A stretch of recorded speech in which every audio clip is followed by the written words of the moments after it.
Bapak sudah disiapkan Pak.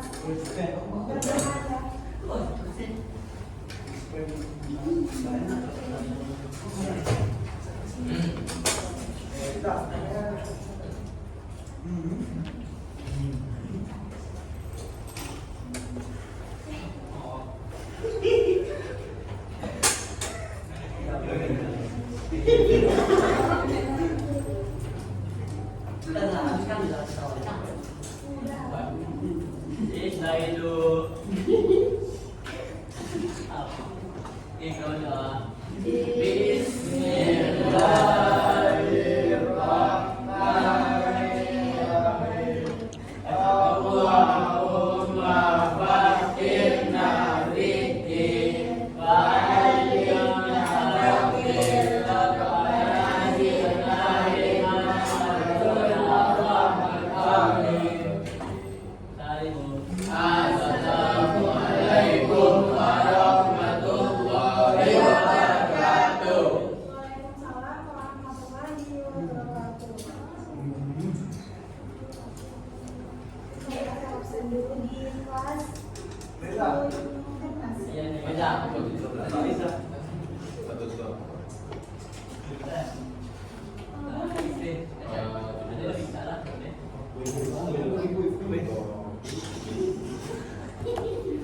Akmal Syarif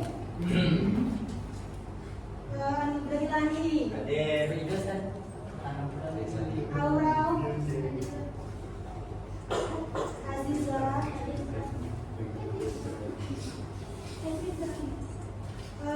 Karlino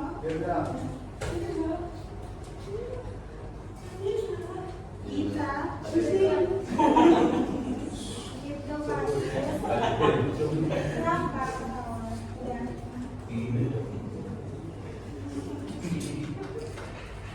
Irfan Pratama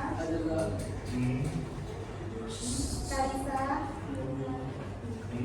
Muhammad Rabdan Muhammad Rashad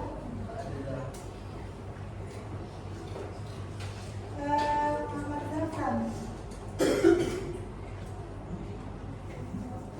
Zaidan Najwa Risa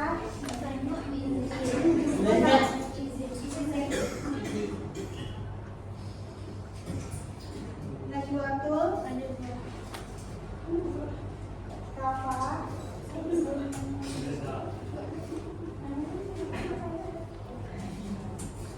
Raffi Tasya Lydia Yuni Zahra. Dia sakit cuman ini ya, Nabila. Iya.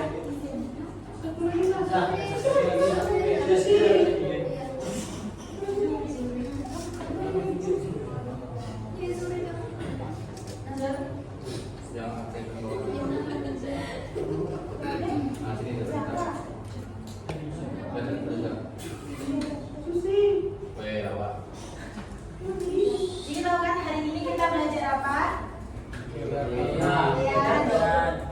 Hari ini kita belajar tentang sistem informasi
berhubungan dengan lokasi di permukaan bumi. Selanjutnya itu komponen dari sistem informasi geografi. Yang pertama yaitu ada hardware, yaitu perangkat keras atau alat media fisik yang digunakan untuk menjalankan program dari SIP ini. Nah, fungsinya yaitu sebagai tempat pemrosesan data dan hasil analisis. Yang kedua yaitu adalah software. Nah, software ini perangkat lunak atau aplikasi yang digunakan untuk mengolah data geografis. Software SIP ini berfungsi untuk menginput, menyimpan, menganalisis, dan menampilkan data dalam bentuk peta digital. Di sini nih contoh aplikasi dari sistem informasi geografi yaitu ada ArcGIS, ada QGIS. Nah, ini tampilan di dalam ArcGIS tersebut. Selanjutnya komponen yang itu ada data spasial. Data spasial ini adalah data yang menunjukkan lokasi dan bentuk suatu objek di permukaan bumi. Sumber data spasial ini bisa dari peta topografi, peta foto udara, citra satelit, dan juga hasil survei lapangan dengan GPS.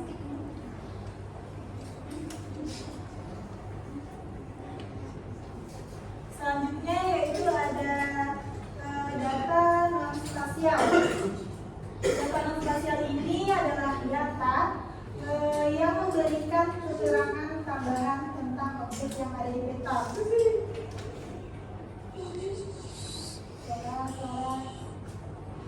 Contohnya yaitu untuk data spasial ini kayak lokasi sekolah. Data non-spasial ini berupa nama sekolahnya dan juga jumlah siswa atau status sekolah dan luas lahan. Nah, sumber data dari non-spasial ini ada data sensus penduduk, misalnya penduduk dari BPS. Terus juga ada hasil survei lapangan dan juga ada data administrasi pemerintahan.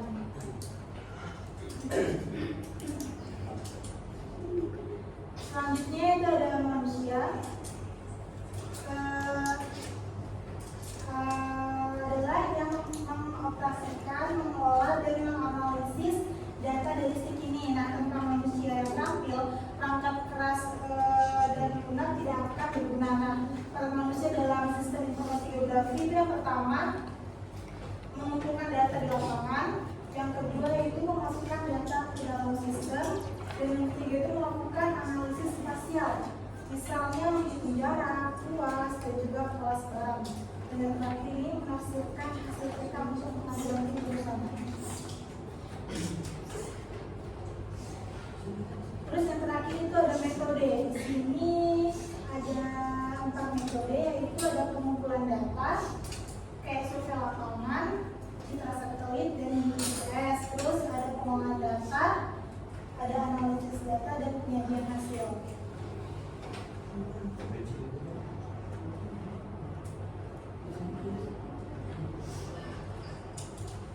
Dari sini ada yang mau ditanyakan nggak?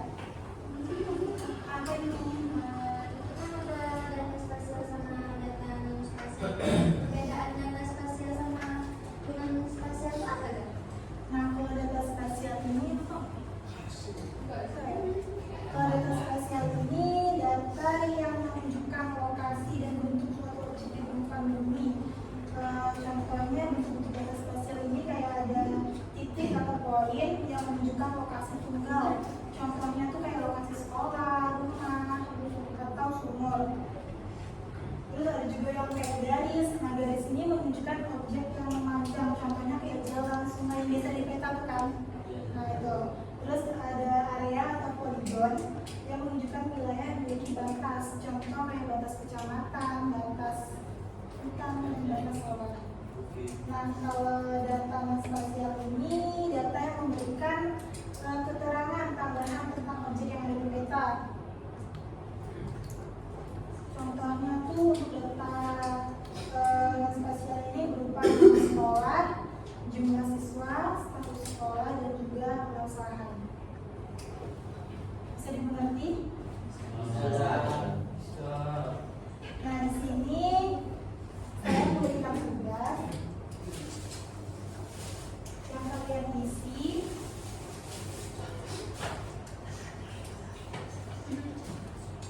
Sekarang satu ya.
Dikerjakan betul ya.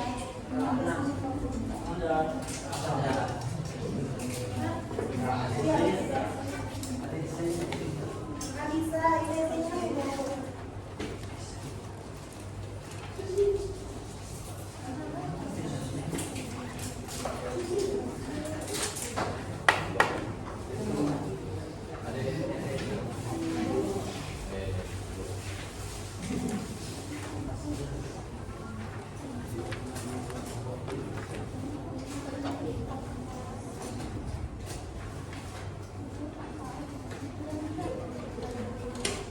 kemarin di kelas kita ada kan yang tugas esai itu udah dinilai kan?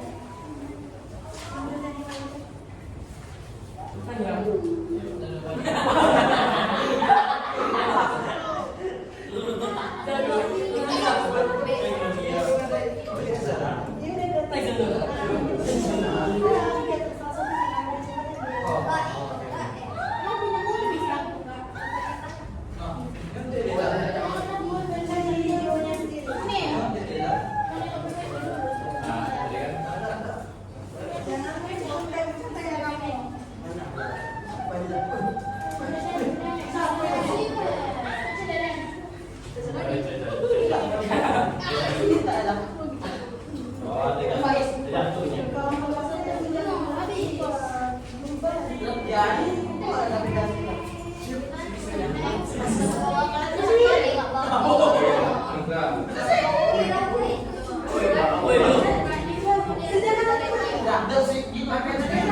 Apa lagi?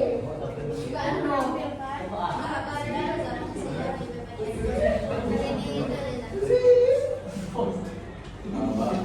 Misalnya dari Amdan. Berbasis teknologi.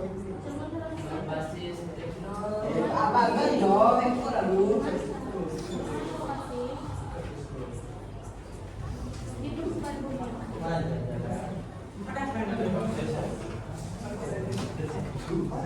Berbasis teknologi, Pak.